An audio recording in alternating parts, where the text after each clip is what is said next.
नमस्ते दोस्तों, स्वागत है आपका हिस्ट्री डिकोड चैनल पर। मैं गुलशन गुप्ता हर दिन लेकर आता हूँ ऐसी कहानियाँ जो हमारे इतिहास में कोई ऐसा मुख्यमंत्री होगा जो 20 साल से किसी राज्य के सीएम हैं। नीतीश कुमार का जन्म 1 मार्च 1951 को बिहार के बख्तियारपुर में हुआ है। उनके पिता कविराज रामलखन सिंह आयुर्वेदिक चिकित्सक थे और मां पार्वती देवी गृहिणी।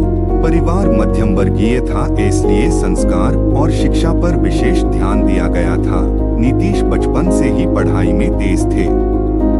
उन्होंने अपनी शुरुआती पढ़ाई बख्तियारपुर में की और फिर पटना के national institute of technology net Patna, जो तब बिहार कॉलेज ऑफ इंजीनियरिंग कहलाता था, से इलेक्ट्रिकल इंजीनियरिंग में डिग्री प्राप्त की।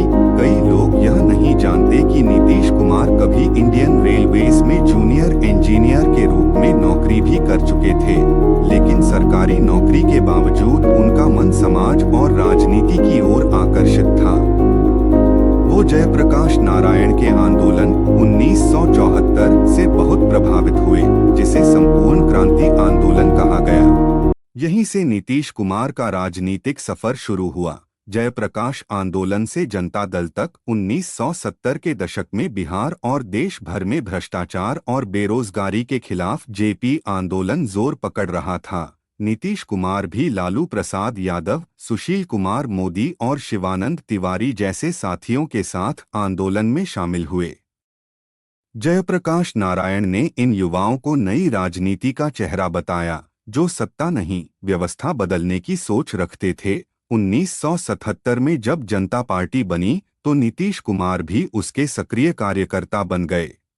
उन्होंने जनता दल के जरिए बिहार की राजनीति में जगह बनाई और धीरे धीरे साफ सुथरी छवि वाले नेता के रूप में पहचान बनाई। लालू प्रसाद यादव और नीतीश का रास्ता अलग होना 1980 से 1990 का दशक बिहार की राजनीति में उथल पुथल का दौर था। लालू प्रसाद यादव का करिश्मा उस समय चरम पर था। नीतीश कुमार और लालू दोनों जेपी आंदोलन के साथी थे, पर बाद में विचारों में मतभेद बढ़ते गए।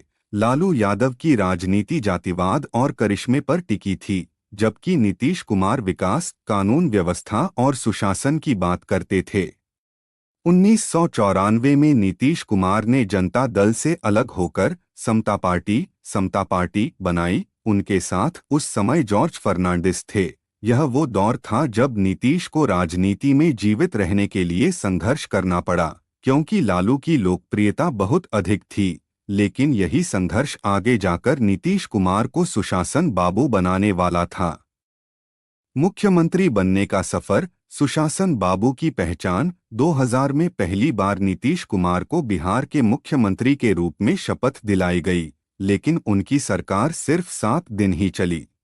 लालू यादव, तब राबड़ी देवी मुख्यमंत्री थीं, ने फिर से सत्ता संभाल ली। 2005 में बिहार में विधानसभा चुनाव हुए और इस बार एनडीए, बीजेपी, जेडीयू ने नीतीश कुमार के नेतृत्व में पूर्ण बहुमत हासिल किया। यहीं से शुरू हुआ सुशासन का दौर। उन्होंने बिहार में सड़क, बिजली, शिक्षा, महिलाओं की भागीदारी और कानून व्यवस्था पर जोर दिया। महिलाओं को पंचायत चुनावों में 50% आरक्षण दिया गया, जो उस समय ऐतिहासिक कदम था। नीतीश कुमार की छवि काम करने वाले मुख्यमंत्री की बन गई। लोग उन्हें प्यार से सुशासन बाबू कहने लगे। बदलते राजनीतिक समीकरणों को संभालने की उनकी पार्टी जदयू, जेडीयू अब राष्ट्रीय राजनीति में सीमित भूमिका निभा रही है, लेकिन नीतीश अभी भी किंगमेकर माने जाते हैं, जो दिल्ली की राजनीति में भी संतुलन बना सकते हैं।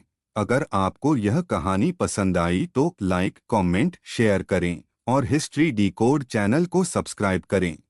इसीलिए नीतीश कुमार को लोग पलटू राम या चाणक्य ऑफ बिहार पॉलिटिक्स भी कहते हैं, लेकिन सच यह है कि उन्होंने हमेशा अपनी सत्ता और राज्य के हित को सबसे ऊपर रखा। अनुभव, थकान और राजनीति का नया मोड़। अब 2025 तक नीतीश कुमार बिहार के सबसे लंबे समय तक मुख्यमंत्री रहने वाले नेताओं में गिने जाते हैं। उनकी छवि एक संवेदनशील, सुलझे हुए लेकिन थके हुए नेता की बन चुकी है। वो जातिवाद और अपराध के खिलाफ लड़ाई के प्रतीक बने, लेकिन अब उनके सामने चुनौती है नई पीढ़ी को जोड़ने की।